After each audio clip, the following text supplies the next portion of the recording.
দেশের অবস্থার ভাই, মানুষ অনেক আশা করে কিন্তু বিএনপিকে ভোট দিছে এবং বিএনপির কাছ থেকে মানুষ অনেক কিছু আশা করছে, আমরাও আশা করছি। আমরা মনে করছি যে শেখ হাসিনার যে দুঃশাসন, সেই দুঃশাসন থেকেও বিএনপি একটা শিক্ষা নিবে। ওই যে বলে না যে বেয়াদবের কাছ থেকে আদব কায়দা শেখা যায়, মানে বেয়াদব যা যা করে ওইগুলো আমি করবো না, তাহলে আমার আদব কায়দা হয়ে গেল। তো শেখ হাসিনা যা যা করছে এগুলো আমি করবো না, এরকম একটা সিদ্ধান্ত নিয়ে বিএনপি দেশ চালাবে, এই প্রত্যাশাটা আমাদের ছিল। কিন্তু আমরা খুব বিস্ময়ের সঙ্গে লক্ষ্য করছি তারা শেখ হাসিনাকে অনুসরণ করতেছে, তারা ইউনূসকে অনুসরণ করতেছে। এটা কেন?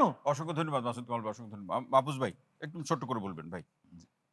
আমি মনে করি যেহেতু গণ অভ্যুত্থান পরবর্তীতে আওয়ামী লীগ এরকম একটা দল যারা এর বাইরে, সেখানে যে একটা জাতীয় ঐক্যমত্য দরকার ছিল, সরকার সেই পথে না হেঁটে মানে সব জায়গায় নিজের লোক বসিয়ে আবার ক্ষমতাকে দীর্ঘায়িত করার দিকে যাচ্ছে, সেটা না গিয়ে সবাইকে নিয়ে দেশ পরিচালনা করার জন্য ঐক্যমত্যর জায়গা তৈরি করা দরকার। আমি ওভারঅলি বলি যে টিম লিডারকে আরো স্ট্রিক্ট হইতে হবে এবং পানিশমেন্ট দিতে হবে। আপনি বিপিসি যে লোক কেন এটা প্ল্যান ভুল করলো আমার গ্যাসে, তাকে সাসপেন্ড করা দরকার ছিল। একটা শোকজও দেখি নাই, একটা মন্ত্রীর ব্যাপারে কোনো ধরনের কমেন্টও দেখি নাই।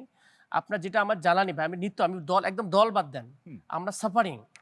এটা আপনি আমার কাছে প্ল্যান দেন, অমুকের প্ল্যান, এগুলো আমরা গল্পবাজি না করে আমরা বলি আমাদের এক্স্যাক্টলি ন্যাশনাল তো একটা ইমার্জেন্সি পলিসি করবেন, লং টার্ম যা প্রয়োজন সেটা নিয়ে আলোচনা করব। আমরা we have to do it immediately এবং এফিশিয়েন্টলি। জি, অসংখ্য ধন্যবাদ। ফারুক হাসান ভাই। দেশটা আসলে আমাদের সবার, সুতরাং গণ অভ্যুত্থান পরবর্তী সময়ে এই দেশটাকে আমাদের সবাইকে মিলেই গড়তে হবে। এখানে সরকারি দল বিরোধী দল আমি মনে করি যত দ্বান্দ্বিক এবং সাংঘর্ষিক অবস্থার দিকে যাবে তত দেশের জন্য অমঙ্গল। জি, অধ্যাপক আমি চাই মিলেমিশে কাজ করুক। অধ্যাপক সিনিতা ম্যাডাম কি বলবেন, শেষে কি বলবেন? একজন আরেকজনকে ওই আমাদের জাতীয় খেলা হাডুডু তো বুঝছেন, ল্যাং মারাটা অভ্যাস, ল্যাং মারাটা বন্ধ করলেই সবকিছু ঠিক হয়ে যাবে। জি, হেলেন জেরিন খান। আমি বলতে চাই যে বাংলাদেশের মানুষের সত্যিকার অর্থে প্রত্যাশা যে সরকারটি হবে কল্যাণকর, এবং সেই কারণেই মাননীয় প্রধানমন্ত্রী থেকে শুরু করে আমরা অবিরাম চেষ্টা করে যাচ্ছি যে রাষ্ট্রটি একটা কল্যাণকর রাষ্ট্র হবে। সেই কারণে মাননীয় প্রধানমন্ত্রী বিরোধী দলের নেতার বাড়িতে গিয়েছিল, এনসিপির নেতা প্রধানের বাড়িতে গিয়েছিলেন, এবং যখনই বিরোধী দলের পক্ষ থেকে আহ্বান করা হয়েছে তারা সহযোগিতার হাত বাড়িয়ে দিয়েছে। দেখেছেন পার্লামেন্টে কিন্তু কমিটি করে দিয়ে আমরা তখন তাই তো মনে হয়েছে তারা ভুলে গিয়েছে। দেখেন সবচেয়ে বড় কথা, 17 বছর আমরা বিরোধী দলে ছিলাম, আমরা ঘরে থাকতেও কিন্তু ভয় পেতাম। আমরা এরকম একটা অস্বাভাবিক পরিস্থিতি বাংলাদেশে বিরাজমান ছিল।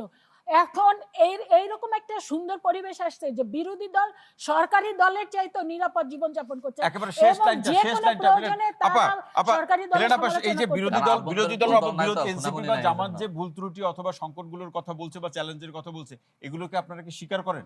দেখেন বিরোধী দল সরকারি দলের যৌক্তিক সমালোচনা করবে, এটা আমরা সব সময় প্রত্যাশা করি। কি করলে যৌক্তিক হবে এটাই তো এখন পর্যন্ত আমরা বুঝতে পারছি না। বিরোধী দলকে আমরা দেখি যে সেই ফ্যাসিস্ট আমলে আমরা দেখেছি যে আমরা ফ্যাসিস্টদের নিয়ে যেই ধরনের কথা বলতাম, ঠিক একই ভাবে তারা 6 মাসের 180 দিনের একটা 2/3 মেজরিটি না একটি সরকারকে নিয়ে সেই ধরনের কথা বলছে।